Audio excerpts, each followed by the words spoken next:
زیبا madam class میں سب سے زیادہ مجھ پر ہی مہربان تھیں۔ کوئی فنکشن ہوتا، میرا نام سر فہرست ہوتا۔ میں نے اکثر انعامات حاصل کیے، اس وجہ سے میری اہمیت کلاس میں ہی نہیں کالج میں بھی زیادہ ہو گئی۔ جب میں سیکنڈ ایئر میں تھی، ایک روز زیبا میڈم نے مجھ سے پوچھا، تمہارا گھر کس طرف ہے؟ میں نے بتا دیا۔ بولیں، مجھے ادھر ہی جانا ہے، آج سواری لینے نہیں آئے گی، اکیلی ہوں، میرے ساتھ چلو گی؟ میں گھر جانے کے ارادے سے گیٹ کی طرف جا رہی تھی، میڈم کے احترام میں ان کے ساتھ کھڑی ہو گئی۔ گیٹ سے باہر نکل کر وہ کرائے کی سواری کے انتظار میں ایک طرف کھڑی ہو گئی تھیں۔ تبھی بھائی جان مجھے لینے آ گئے۔ میرے بھائی آ گئے ہیں، آپ ہماری گاڑی میں چلیے۔ انہوں نے انکار نہ کیا اور ہماری گاڑی میں بیٹھ گئی۔ ہمارا گھر پہلے آ گیا تو میں نے کہا، میڈم آپ میرے گھر چلیے گا، بعد میں ہم آپ کو ڈراپ کر دیں گے۔ وہ بلا تعامل اتر گئیں۔ وہ پہلی بار آئی تھیں۔ میں تو اس بات کو اپنے لیے اعزاز سمجھ رہی تھی۔ امی نے کھانے کا پوچھا، خاطر مدارت کی۔ جب چلنے کو ہوئیں بولیں، ڈراپ کرنے کی ضرورت نہیں ہے، میرا گھر زیادہ دور نہیں، پیدل چلی جاؤں گی۔ یوں وہ اصرار کر کے پیدل ہی چلی گئیں، کیونکہ ان کا مکان ہمارے بلاک سے تھوڑا آگے تھا۔ میڈم زیبا بڑی خوش اخلاق اور ہنس مکھ تھیں۔ یوں بھی وہ میری استاد تھیں۔ یہ میری خوش قسمتی تھی کہ وہ میرے گھر آئی تھی۔ امی اور باجی نے ان کی بہت عزت کی تھی۔ انہوں نے بھی امی سے میری تعریف کی کہ آپ کی بیٹی کالج کی اچھی طالبات میں شمار ہوتی ہے، یہ بہت باصلاحیت لڑکی ہے، اگر آپ خصوصی توجہ دیں تو یہ اپنا اور آپ کا مستقبل میں نام روشن کر سکتی ہے۔ غرض اس طرح کی باتیں انہوں نے کی۔ امی بھی خوش ہوئیں اور میں تو پھولے نہیں سما رہی تھی۔ اس واقعے کے چند دنوں بعد ایک دعوت نامہ ہمارے گھر آیا۔ یہ مس زیبا کی طرف سے تھا، جس میں انہوں نے اپنے گھر میں ہونے والی تقریب میں بلایا تھا۔ ان کی بھتیجی کی سالگرہ تھی۔ امی نے کہا، تمہاری استاد بلائیں تو جانا چاہیے، ان کو عزت دینا لازمی ہے۔ غرض میں میڈم کے گھر چلی گئی۔ ایک چھوٹی سی تقریب تھی جس میں میرے علاوہ 4 اور بھی لڑکیاں مدعو تھیں، مگر مس صاحبہ نے مجھے اہمیت دی۔ تبھی میری خوشی کا کوئی ٹھکانہ نہ رہا۔ یوں تو ہر بات اس تقریب میں ٹھیک تھی، لیکن ایک بات نے مجھے چونکا دیا، وہ یہ کہ ان کے گھر کا ماحول کچھ آزاد سا تھا۔ ان کے گھر میں چند نوجوان لڑکے بھی مدعو تھے، جو بغیر اجازت کمرے میں چلے آئے تھے، جبکہ ہم طالبات کے ہوتے ان کو الگ کمرے میں بٹھانا چاہیے تھا، چونکہ ہم میں سے کچھ لڑکیاں پردہ کرتی تھیں۔ اس بات کو میرے علاوہ دوسری لڑکیوں نے بھی محسوس کیا۔ مجھے ان کے گھر کی یہ روایت اچھی نہ لگی۔ میڈم نے سب کا ایک دوسرے سے تعارف کرایا، مگر میں نے کسی لڑکے سے بات نہ کی۔ بے شک یہ لڑکے ان کے عزیز اور رشتہ دار تھے، تاہم ایسی تقریب میں جہاں ہم لڑکیاں تھیں ان کو بلانا احسن نہ لگا تھا۔ بس اس بات کا استاد ہیں دکھ تھا۔ زیادہ امی کو میں نے نہ بتایا کہ امی استاد کی عزت کہ اپنی استاد کی عزت ان کی نظروں میں گھٹانا نہ چاہتی تھی۔ ان کے گھر میں کسی نے کوئی غلط یا حرکت یا بات نہ کی تھی کہ امی سے ذکر کرتی۔ اب اکثر یہ ہوتا، میڈم کو جو کام ہوتا مجھے بلوا کر میرے سپرد کر دیتی۔ کبھی وہ لڑکیوں کے ناموں کی لسٹ بنواتی، کبھی فرسٹ ایئر کی کاپیاں چیک کراتی کہ میں نے پہلے تعلیمی سال میں اول پوزیشن لی تھی۔ انہی کاموں کے لیے اب کبھی وہ امی کی اجازت سے مجھے اپنے گھر بھی لے جاتی تھی۔ واقعی میڈم بہت اچھی لگتی تھی۔ جب استاد کا رویہ دوستانہ ہو اور کسی طالب علم کو اہمیت دے تو دل باغ باغ ہو جاتا ہے۔ میں بھی ان کی مہربانیوں پر فخر کرتی تھی۔ وہ ہلکا میک اپ کرتی جو ان کے چہرے کی دلکشی کو بڑھا دیتا تھا۔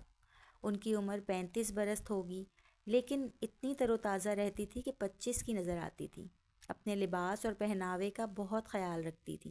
جدید طرز کے ملبوسات ان کے پسند تھے۔ ہلکا زیور بھی کبھی کبھار استعمال کر لیتی تھی۔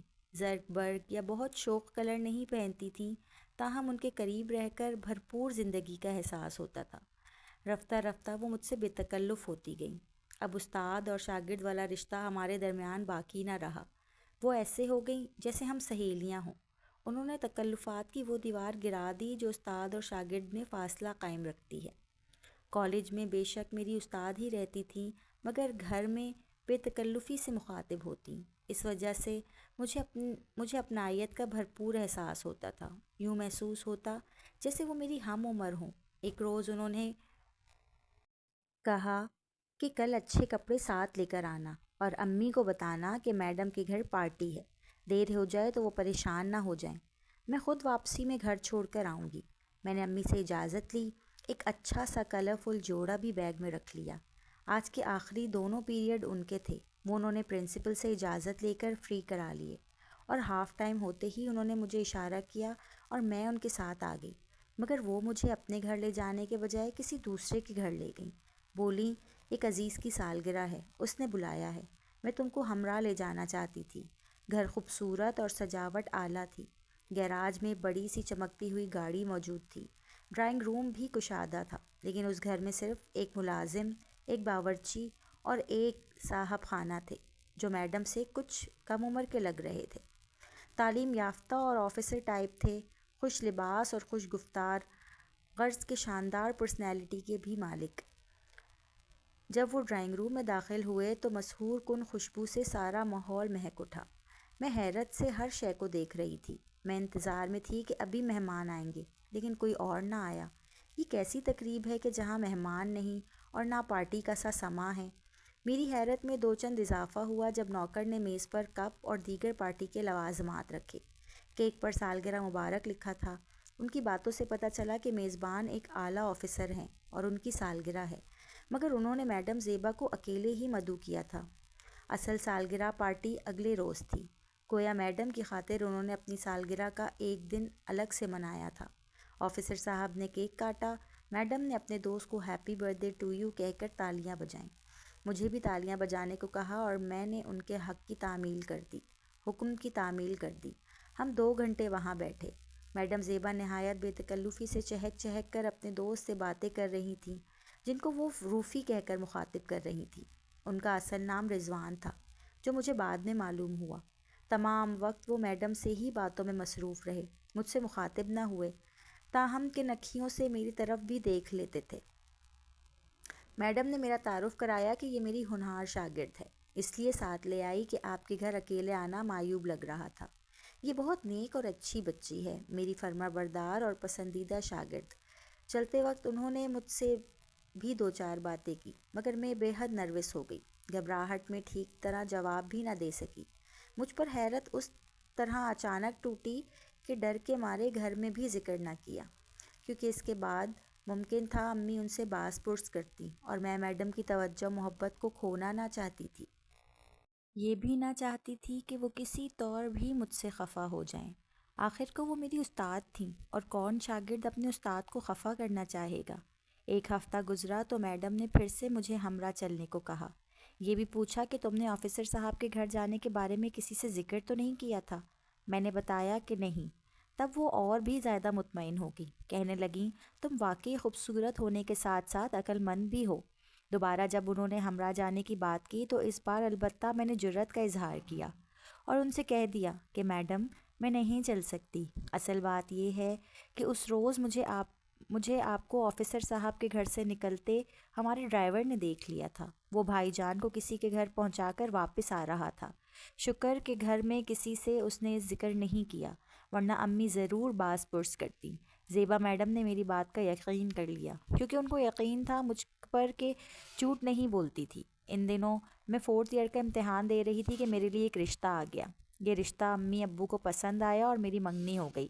میں نے اپنے منگیتر کو نہیں دیکھا تھا، کیونکہ یوں بھی امتحان ہو رہے تھے، آخری پرچے چل رہے تھے اور میں ذہنی طور پر بہت مصروف تھی۔ امتحان ختم ہوتے ہی میری شادی کا ہنگامہ شروع ہو گیا، اور میں بھی شادی کی تیاریوں میں مصروف ہو گئی۔ اور پھر وہ دن آ گیا کہ میں رخصت ہو کر اپنے شوہر کے گھر آ گئی۔ میں سجی سجائی سیج پر بیٹھی، گھونگھٹ اوڑھے اپنے دلہے کا انتظار کر رہی تھی اور سوچ رہی تھی پتہ نہیں وہ کیسے ہوں گے۔ اتنے میں دروازے پر دستک ہوئی اور وہ اندر داخل ہوئے۔ میں نے گھبراہٹ سے سر مزید جھکا لیا۔ وہ سامنے آ کے بیٹھے، ہاتھ میں منہ دکھائی کا تحفہ پکڑا ہوا تھا، اور پھر میرا گھونگھٹ اٹھایا اور میری بہت ساری تعریفیں کی۔ میں نے شرماتے ہوئے ایک نظر ان کی طرف دیکھا اور پھر نظر جھکانا بھول گئی۔ حیرت کے مارے بیڈ سے اٹھ کر کھڑی ہو گئی، کیونکہ یہ تو وہی رضوان صاحب تھے جو میری میڈم کے دوست تھے۔ انہوں نے پکڑ کر مجھے بٹھایا کہ گھبراؤ نہیں، میں نے تمہیں اسی دن پسند کر لیا تھا اور تم سے شادی کا ارادہ کر لیا تھا۔